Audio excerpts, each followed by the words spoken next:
Alors pour ce premier dossier, nous partons en Allemagne et nous revenons un petit peu en arrière, il y a près de 100 ans. Je voudrais déjà commencer par m'excuser car j'ai jamais étudié l'allemand. Ma prononciation risque d'être au mieux un peu bancale et au pire complètement risible. Mais passez outre ce petit détail, l'histoire que je vais vous raconter devrait vous plaire. Car nous parlons d'un des meurtres les plus horribles et déroutants que l'Allemagne n'ait jamais connu et qui n'a malheureusement jamais été résolu. Je vais vous parler des meurtres de la ferme d'Interkefek. L'histoire s'est déroulée à Wedhofen dans la nuit du 31 mars 1922. Une famille de 5 membres ainsi qu'une domestique ont été brutalement assassinés. Dans les victimes, il y avait donc Andreas Gruber, 63 ans, le père, sa femme, Casilia Gruber, 72 ans, leur fille, Victoria Gabriel, 35 ans. Elle avait 2 enfants, Casilia, 7 ans, qui porte le même nom que sa grand-mère d'ailleurs. On va l'appeler Casilia Junior, ça va être plus simple pour la suite. Et le petit dernier, Joseph, 2 ans. Il y avait aussi la domestique de la famille, Maria Baumgartner, 44 ans. Alors, on ne sait pas si le meurtre a été opéré par une ou plusieurs personnes, mais ce qu'on sait, c'est que là où les personnes qui ont fait ça ont ensuite vécu avec les 6 cadavres des victimes pendant 3 jours. Et les corps n'ont été retrouvés que le 4 avril 1922. Bon, déjà, là, on est dans l'ambiance. Victoria, la mère des 2 enfants, avait un mari, Karl Gabriel, qui a été tué au combat en France en 1914 pendant la Première Guerre mondiale.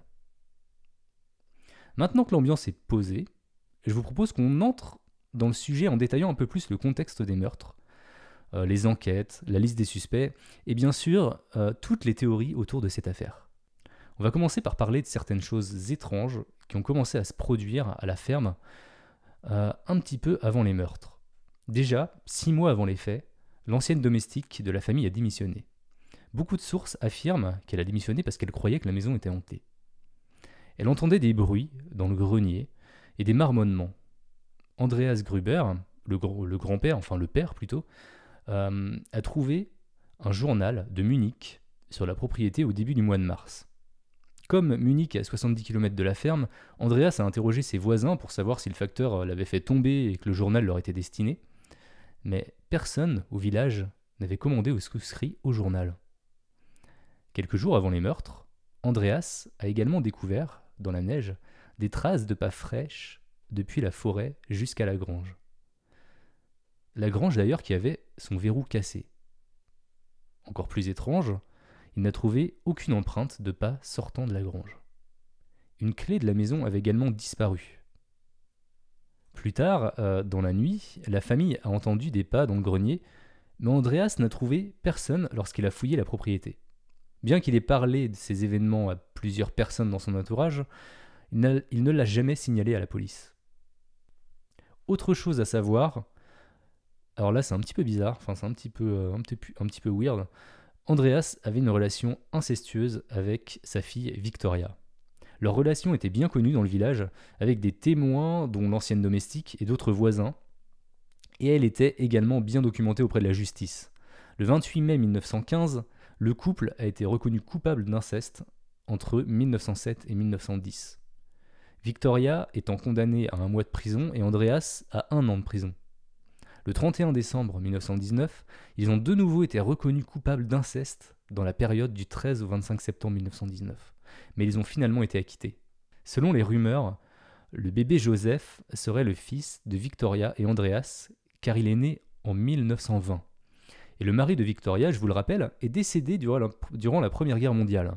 Alors là, vous vous dites sûrement que ces détails n'ont pas vraiment de lien avec les meurtres, mais on va y revenir. Le contexte est posé. Je vais maintenant essayer de vous détailler la chronologie des événements de la nuit du 31 au 1er avril 1922, ainsi que celle des jours qui ont suivi. L'après-midi du 31 mars 1922, la nouvelle domestique, Maria, est arrivée à la ferme.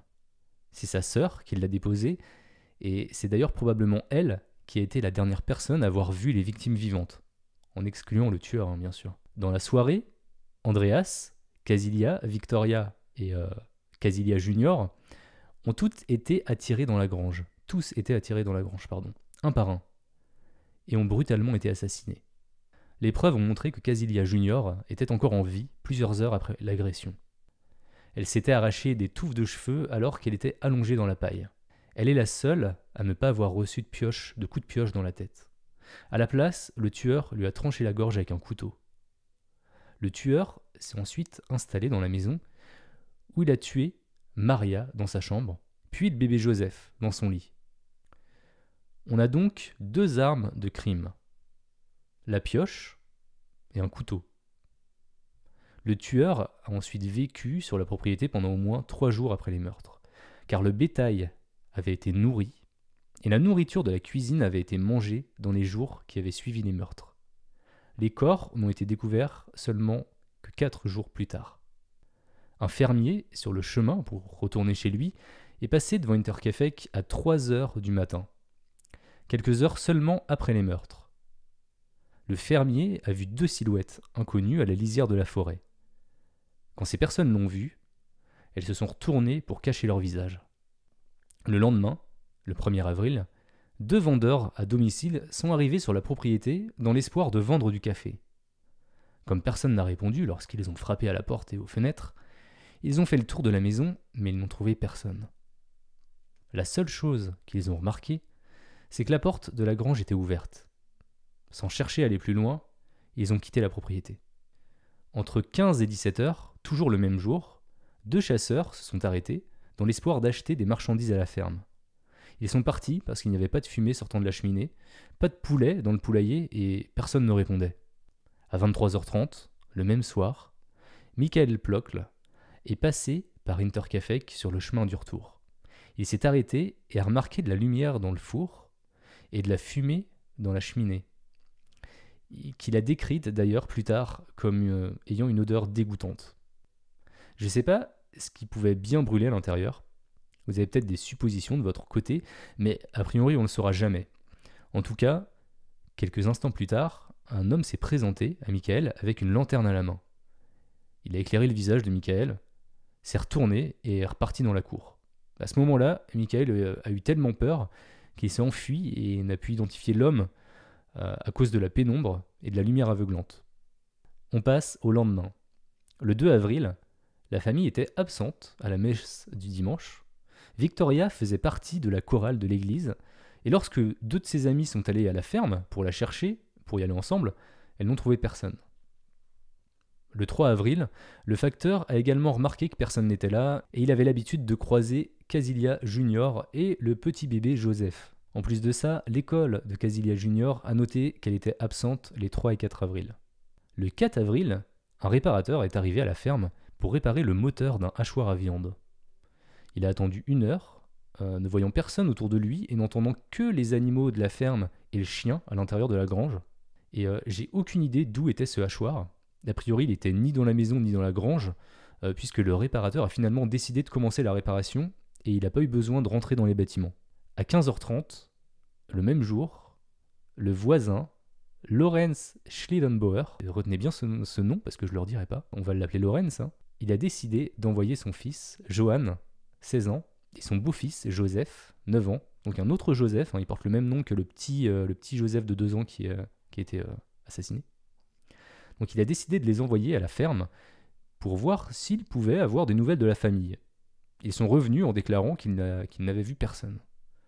Alors Lorenz a décidé de s'y rendre lui-même avec 2 amis, Michael et Jacob. Et ce sont ces 3 hommes qui ont découvert les corps d'Andreas, Casilia, Victoria et Casilia Junior dans la grange. D'ailleurs, des corps avec lesquels Lorenz a interagi, contaminant la scène de crime. C'est pas très clair sur ce qu'il a fait, mais a priori, il aurait bougé les corps. Ensuite, comme il disposait d'une clé de la ferme, il a ouvert la porte d'entrée. Et il est entré seul dans un premier temps. Ça, c'est un détail important. Et c'est à ce moment que les corps de Maria et du bébé Joseph ont été découverts. Donc voilà pour la chronologie. Il y a eu finalement pas mal d'interactions entre la nuit des meurtres, qui a eu lieu le 31 mars, et la découverte des corps le 4 avril. Il y a beaucoup de gens qui sont passés à la ferme. Et une fois que les corps ont été découverts, une enquête a été ouverte par la police de Munich. Le médecin de la police a effectué les autopsies dans la grange. Il a été établi qu'une pioche avait probablement été l'arme du crime. bien que l'arme elle-même n'était pas sur les lieux à l'époque. Alors la pioche, c'était pour 5 des 6 victimes.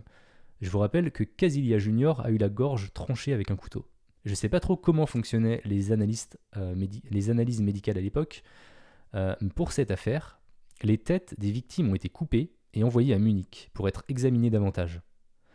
Alors je trouve déjà ce détail ultra morbide, voilà, de détacher les têtes de leur corps pour pouvoir les analyser. Mais une chose très étrange, encore plus étrange, c'est que les têtes ont été par la suite perdues. Ouais, vous avez bien entendu, hein. Ils ont réussi à perdre les têtes. Les membres de la famille ont donc été enterrés sans leur tête. Est-ce que ce serait pas genre le tueur qui serait allé récupérer les têtes? Je sais pas, je ne sais pas. Enfin, toujours est-il, on n'a jamais réussi à établir un motif clair pour tous ces meurtres. Au départ, la police a pensé à un vol qui aurait mal tourné, mais la théorie a été écartée car une grande somme d'argent a été retrouvée après à l'intérieur de la maison.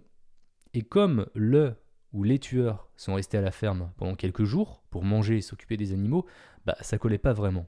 Dans le dossier, il a été noté que les victimes ont été probablement attirées vers la grange à cause de l'agitation des animaux et des cris. Une enquête ultérieure, cependant, a révélé que l'agitation de la grange ne pouvait pas être entendue depuis la maison. Aucune enquête n'a été menée sur les allégations de Michael Plockl, qui s'était rendu, je vous le rappelle, sur les lieux la nuit pendant les meurtres, juste après les meurtres, et qui avait signalé une personne qui s'était approchée de lui.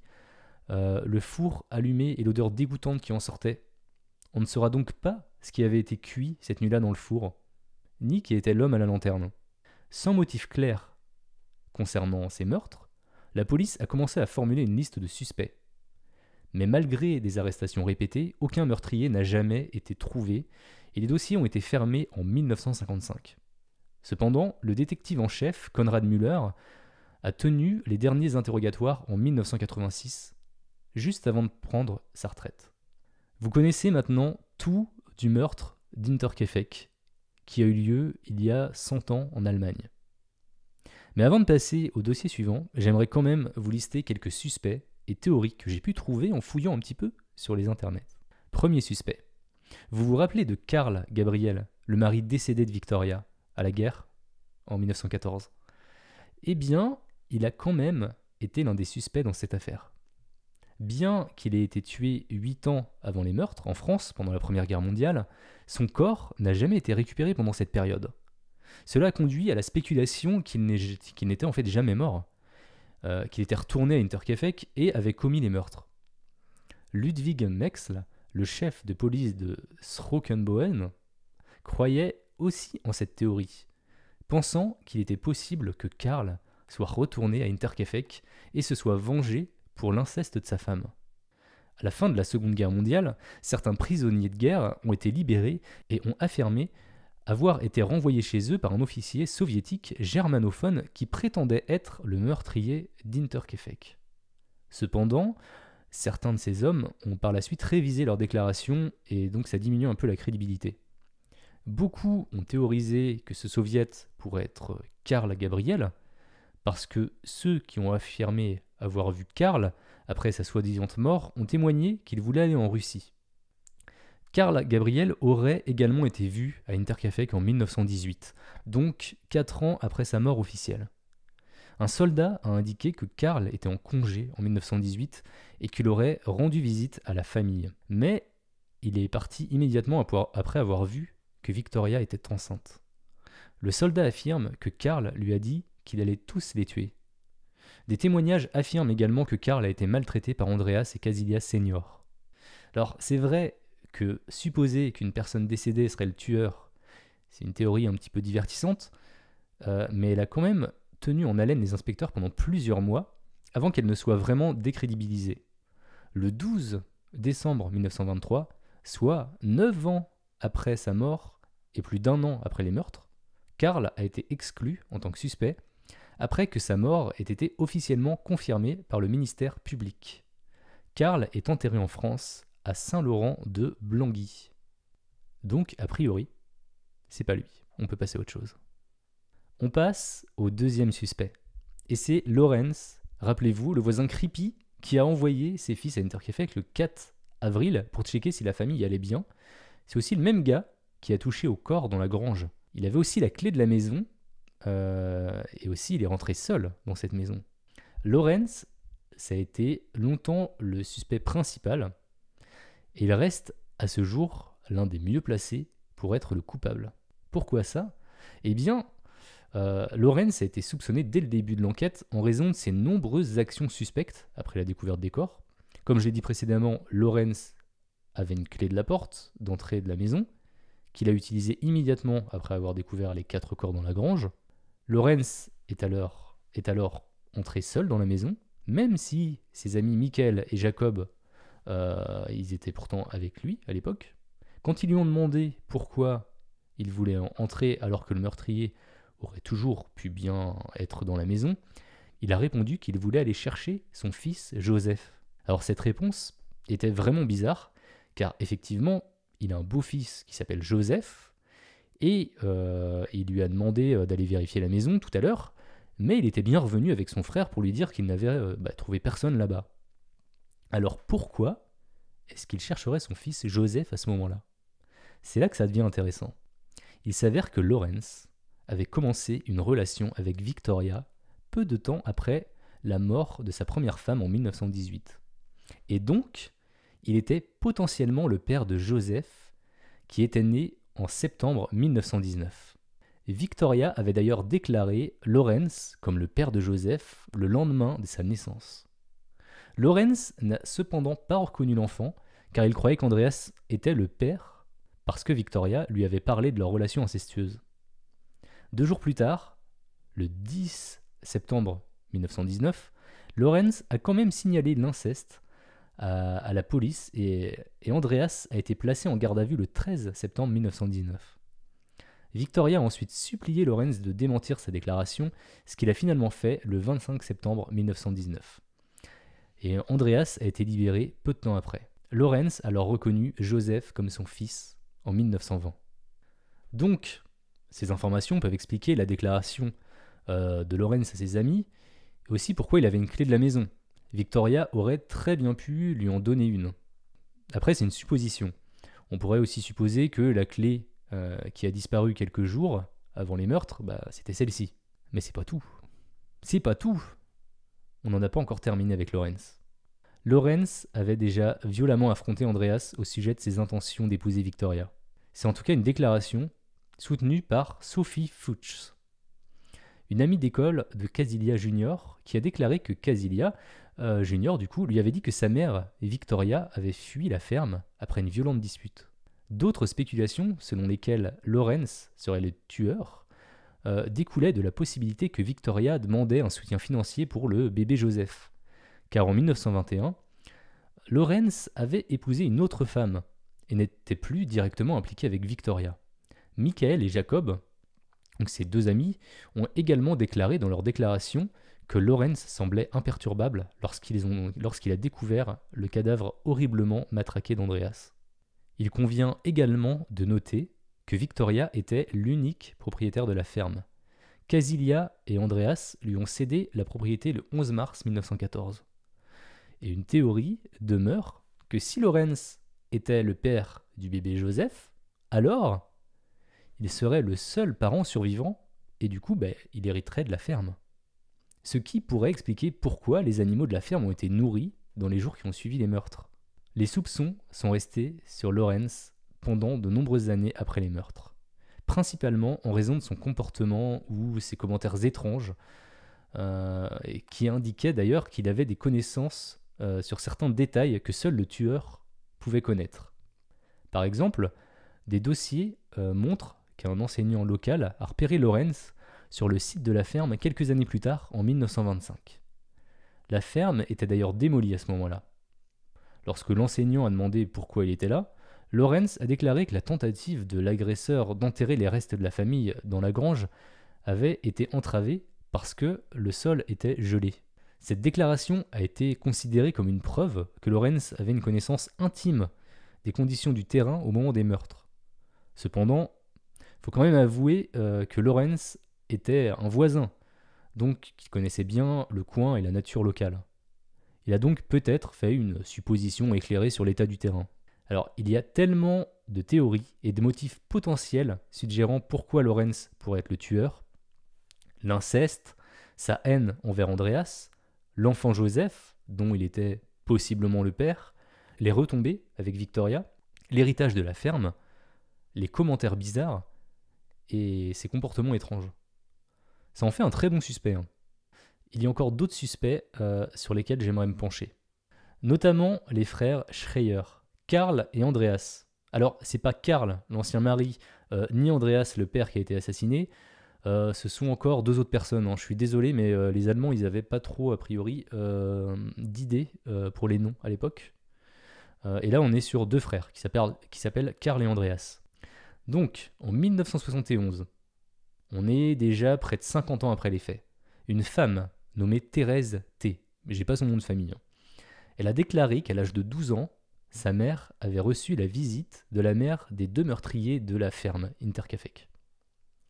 Au cours de la conversation, les noms des deux hommes qui auraient commis le meurtre ont été mentionnés, les frères Karl et Andreas Schreier de Sattelberg. La déclaration de la femme était un peu confuse, car elle était vraiment jeune au moment des faits, mais elle avait encore les notes de sa mère, qui comprenaient la phrase suivante. Andreas regrettait d'y avoir perdu son couteau. Bon, même si ces deux frères étaient reconnus pour être des personnes violentes, et même des personnes craintes, je trouve que ça fait un peu léger pour accuser quelqu'un, tout en sachant qu'une grande majorité des sources affirmaient que le couteau appartenait à Andreas Gruber lui-même. On va quand même continuer un petit peu à explorer cette piste, parce qu'il y a quand même des choses intéressantes à savoir sur eux. À l'époque des meurtres, il travaillait dans la région en tant que bûcheron, et il passait tous les jours devant la ferme. La chose qui m'a le plus marqué dans la déclaration de Thérèse, c'est qu'elle indique que Madame Schreier, la mère de Karl et Andreas donc, elle se serait suicidée un petit peu plus tard, et d'une manière assez horrible. Elle aurait construit un bûcher dans sa cuisine, s'y serait installée, se serait arrosée de kérosène et aurait mis le feu. Donc, si on résume la piste qu'on a sur ces deux frères, premièrement, c'était deux hommes violents et craints. Petit 2, ils travaillaient dans la région, passaient devant la ferme tous les jours et auraient pu commettre les meurtres. Petit 3, soit ils l'ont dit à leur mère, soit elle l'a découvert. Petit 4, Thérèse entend Madame Schreier le raconter à sa mère. Et petit 5, Madame Schreier, submergée de culpabilité, s'enlève la vie. Ça a l'air assez accablant dit comme ça, mais au final, mis à part la déclaration de Thérèse, on n'a pas vraiment de preuves. On est plus sur de la spéculation. Alors, ce ne sont pas les seuls suspects et les seules théories qu'on peut trouver sur Internet. Il y en a d'autres. Je me suis seulement intéressé à celles qui me semblaient être les plus viables, les plus intéressantes. Je pense que si on voulait, on pourrait même faire un podcast de plusieurs épisodes pour s'intéresser à toutes les pistes. Mais il y a quand même des choses qui m'ont interrogé de mon côté. Déjà, la famille en elle-même, elle a l'air vraiment pas nette. L'inceste, déjà, qui était connu des habitants aux alentours et qui semblait pas plus gêné que ça. Il y avait l'autopsie, le fait qu'on coupe les têtes des victimes pour les analyser, et surtout, les têtes ont été perdues, quoi. Alors ça pourrait être un raccourci facile de se dire que le meurtrier voulait les récupérer pour entraver l'enquête, ou pire, les garder en trophée, j'en sais rien, mais je me pose quand même des questions à ce sujet. Je m'interroge pas mal aussi sur Lorenz, le voisin. Pour moi, c'est celui qui a le plus de motifs pour tuer cette famille. Rappelez-vous qu'il avait une nouvelle femme. Il voulait peut-être simplement que son histoire avec Victoria, son enfant Joseph et toutes ses altercations avec Andreas soient derrière lui. En tout cas, j'ai bien aimé, moi, de me plonger dans cette affaire. Cette affaire qui va bientôt avoir 100 ans et qui laisse encore plein d'interrogations derrière elle.